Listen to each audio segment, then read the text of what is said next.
अच्छा, श्री राम कथा हम चाहे कितना ही कह लें कि तुलसीदास जी स्त्रियों का विरोध करते थे, लेकिन रामचरितमानस की कथा को आगे बढ़ाने में देवियों का ही सहारा है, देवियों का ही आश्रय है। कैसे?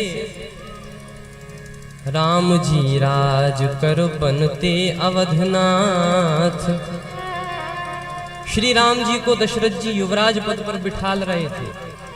अब आप सोचो कि यदि राम जी युवराज पद पर बैठ जाते तो काय को वो रावण मनने, तो काय को सीता हरण होने। तो राम जी यदि युवराज पद पर बैठ जाते तो कथा ही खत्म हो जाती।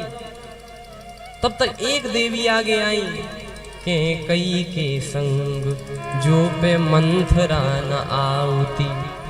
इन दो देवियों की बड़ी कृपा है कि कथा आगे तो बढ़ी। राम जी राज कर बनते अवधनाथ, के कई के संग जो पे मंथरा न आउती। चलो भगवान का वनवास हो गया, भगवान वन में है। अब हो सकता था कि भगवान 14 वर्ष वन में रहकर वापस अयोध्या आ जाते, तो भी कार्य कैसे पूरा होता। तो एक देवी और आगे आई। रमे ही रहते वन में प्रभु रामचंद्र, रावण की बहन जो पे नाक ना कटाओ। यदि शूर्पणखा ना आती तो कथा आगे कहाँ बढ़ती। और भटके ही रहते सिय वियोग में करुणा निधान। श्री सीता जी का हरण हुआ, भगवान हो सकता था रोते ही रहते, उन्हें क्या पता कि श्री सीता जी कहाँ हैं। तो एक देवी और आगे आई। शबरी सुग्रीव के जो पास ना पठावती, और भटके ही रहते सिय खोज में कपि भालु वृंद, नारी तप कुंज जो पे दया ना दिखाती। स्वयं प्रभा ने कहा, नयन मूद पुनि देखई वीरा, ठाणे सकल सिंधु के तीरा। तो राम कथा को आगे बढ़ाने में महिलाओं का बड़ा योगदान है। अच्छा, आप चिंतन करो, ये सब भगवान ने किसी जमाने में भगवान हुए होंगे, उनने लीला कर दी। हमको ये लीलाएं कैसे पता चलती? क्योंकि इस कथा को तो रचि महेश निज मानस राखा, रचि महेश निज मानस राखा, पाई सुसमय शिवासन भाखा।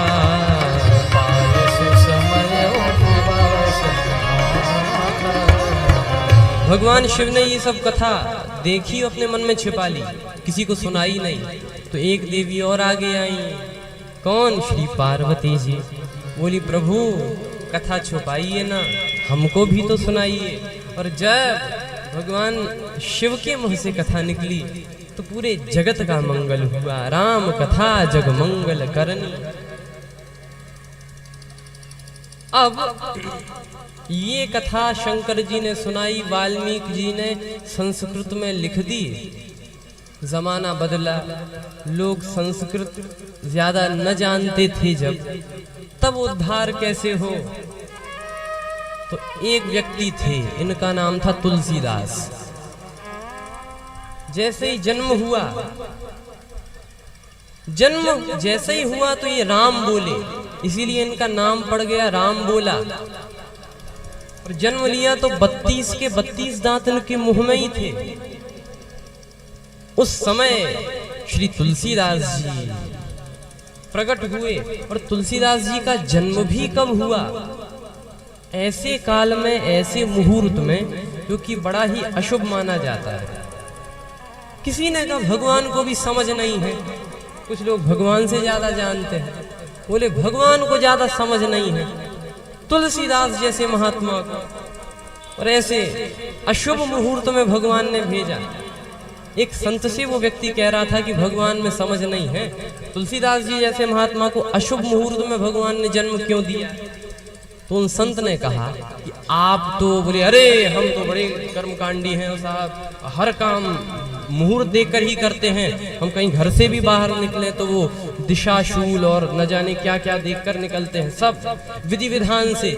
संत ने कहा कि एक बात बताओ, तुम्हारे घर में आग लग जाए तो क्या किसी ज्योतिषी के पास जाओगे कि महाराज जी बताइए जल डालने का मुहूर्त है कि नहीं, घर में आग लगी है, क्या ऐसा करोगे? जब घर में आग लगी हो तो ये मुहूर्त नहीं देखा जाता, उसी समय जल डाल दिया जाता है।